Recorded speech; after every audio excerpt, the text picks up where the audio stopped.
eu vou mostrar pra você os carros mais fracos já feitos no Brasil. Mas já aproveita, não vai ser fracão igual eles. E já se inscreve e deixa o like nesse vídeo, porque ó, vale a pena e tem muito mais outros vídeos legais pra você assistir. Vamos lá.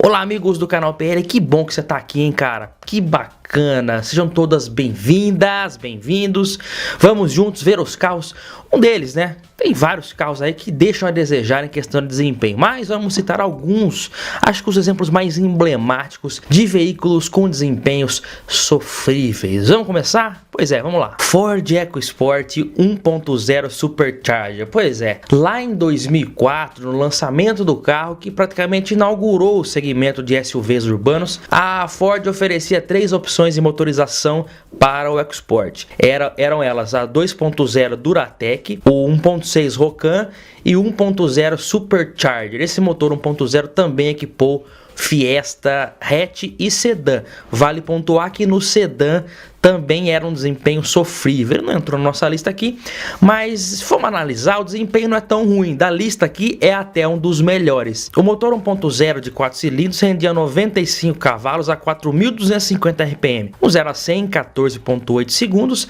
e velocidade máxima de 157 km por hora. Como eu disse, não é realmente um dos piores da lista, mas o formato do carro, como um carro pesado e alto, a aerodinâmica, a relação peso-potência acaba não favorecendo, então o carro fica com desempenho ruim por essa razão. E outra também, as versões mais simples, né? Então realmente entra na lista aqui essa versão como uma das mais fracas já feitas no Brasil.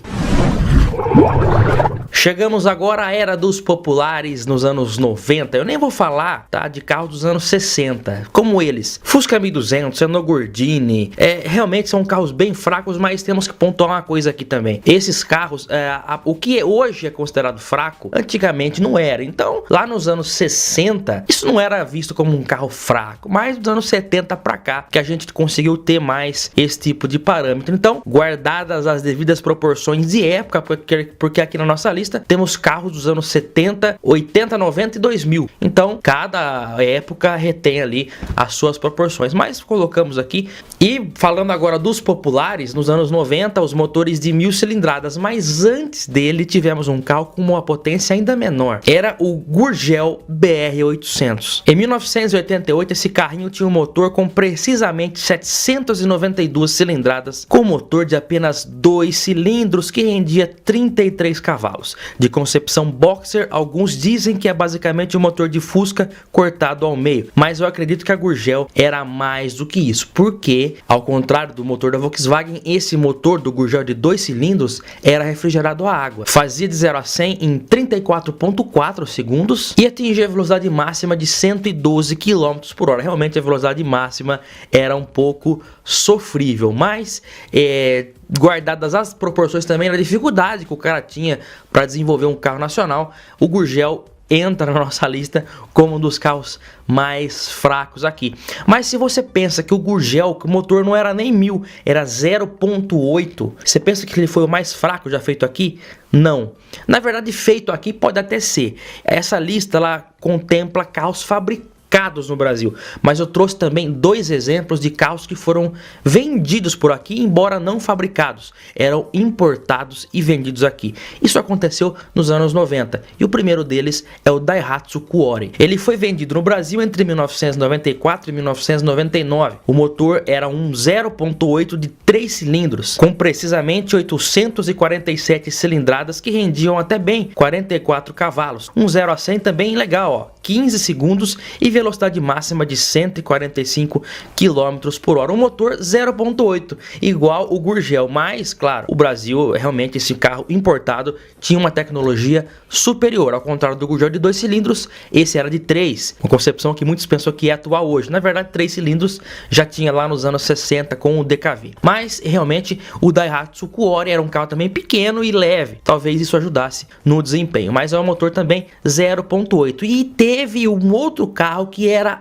a cilindrada ainda menor, quase uma moto realmente, que era o Subaru Vivio, também vendido aqui através de importações. Esse daí tinha um motor de 4 cilindros, tá? Mas com apenas 658 cilindradas, que rendia os mesmos 44 cavalos dos 3 cilindros do Quarry. O 0 a 100 em 18,3 segundos e 141 km por hora de velocidade máxima. Nós vemos aqui dois exemplos de carros importados com motores abaixo de 1000 cilindradas, que tem desempenho um 0 a 100 abaixo dos 20 segundos e uma máxima acima dos 140. Isso mostra como a tecnologia brasileira era atrasada, porque na era dos 1000 nacionais, muitos deles faziam 0 a 100 em mais de 20 segundos e alguns nem atingiam os mais de 140 km por hora que esses carrinhos aí importados faziam. Realmente uma defasagem tecnológica que foi sendo atenuada depois aí com a abertura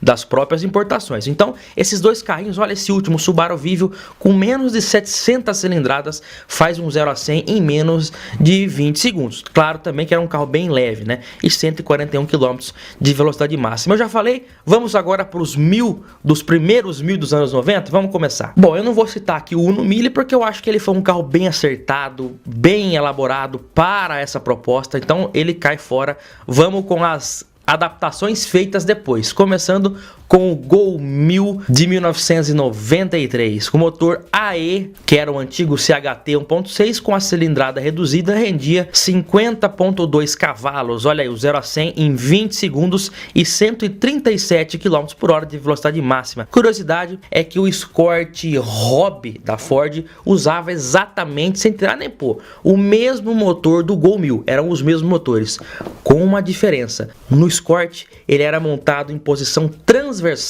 a posição majoritariamente usada nos dias de hoje. O Gol ainda usava motor na longitudinal, uma origem lá da Audi dos anos 70, dos Passats. A posição transversal montada no Escort favorecia a potência passada para as rodas. Isso rendia um aumento de 2 cavalos a mais em relação ao Gol, que rendia 50, logo o Escort Hobby rendia 52 e com uma relação peso-potência também um pouquinho melhor. Agora ele, mais um carro da era dos populares, que foi uma adaptação da Chevrolet para esperar o lançamento do Corsa, que era o Chevette Júnior, com motor 1.0 com sofríveis 50 cavalos, com a tração traseira. Se no Gol já perdi um pouco, imagina com o Chevette, que a tração era lá atrás. O 0 a 100 ficava na casa dos 21,6 segundos e apenas 131 km por hora de velocidade máxima. Realmente muito ruim, tanto é que o Júnior acabou não fazendo tanto sucesso assim. Vamos agora para um dos mais fracos, acho que é o mais lento aqui da nossa lista, que é o carro que foi mais vendido no Brasil por décadas e décadas. É o Fusca 1300. Na verdade, décadas e décadas eu forcei a amizade, porque o 1300 ele foi lançado em 67, né? 67 para 77 são 10 anos, uns 15 anos esse carro foi o mais vendido aqui no Brasil. O motor 1300 lançado a partir de 67 rendia 46 cavalos atingidos a 4.600 RPM, 9 kg de torque atingidos a 2.800 giros e um 0 a 100 realmente, olha aí, são 45 segundos para atingir 100 km por hora e a velocidade máxima não passa muito disso. Olha essa tabela da época que mostra o consumo dos carros dos anos 70. Notem que o Fusca 1300 é o único que não atinge mais de 100 por hora. A velocidade máxima dele era declarada em 105 km por hora. Isso também em grande parte segurado pelo câmbio muito curto. Então realmente eu acho que é o carro mais lento aqui da nossa lista. E vamos falar agora de mais um Gol então, só pra gente comparar. No ano de 1980, precisamente em maio, era lançado o novo carro da Volkswagen, o Gol, e ele usava também o motor a ar 1300, que muita gente fala que foi um mico, não vendeu bem, foi um erro da Volkswagen, tanto é que em 81 lançaram o Gol 1600, mas o Gol 1300 ele realmente pode ter sido fraco, mas eu quero pontuar aqui a evolução que teve em relação ao Fusca 1300. 1300. O Gol 80 com motor 1300 rendia 50 cavalos a 4.600 giros. Olha o 0 a 100 em apenas 24,2 segundos. Eu digo apenas porque o Fusca levava 45 segundos, para quase um minuto daqui a pouco para chegar a 100 km por hora. E também de 105 a velocidade máxima pulava para 129 km por hora. Isso também se deve ao fato do câmbio ser um pouquinho mais alongado. Com a chegada do motor 1600, o Gol conseguia fazer um 0 a 100 em 16 segundos, uma melhora bastante significativa.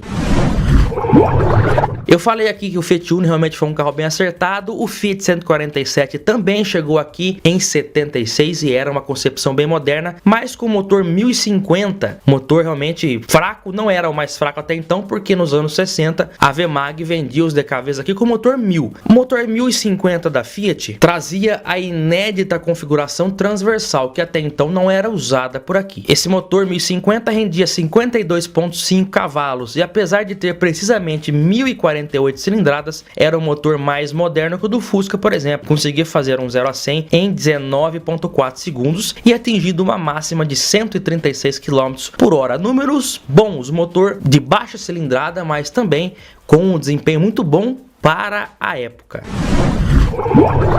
Vamos citar agora o mais fraco de todos. Nós temos que considerar que esse carro nem foi produzido em série. Pois é, se hoje os elétricos são vistos aí como um desempenho absurdo, um 0 a 100 em menos de 5 segundos em alguns casos, lá nos anos 70, mais precisamente em 1975, uma empresa brasileira lançava o seu primeiro veículo elétrico muito à frente do tempo, hein? Tô falando da Gurgel, é claro, com o Gurgel Itaipu E150. Esse carrinho aí de 2 lugares tinha um peso de 460 quilos, sendo que 320 deles eram apenas das baterias de 3,2 kW, que entregavam o equivalente a 4,2 cavalos. O motor tinha uma autonomia total de apenas 50 km e o tempo de recarga do carro era de 10 horas. Devido à baixa potência e demora na recarga das baterias, o carrinho de 2 lugares parou de ser produzido ainda como um protótipo e as 27 unidades feitas viraram item de colecionador.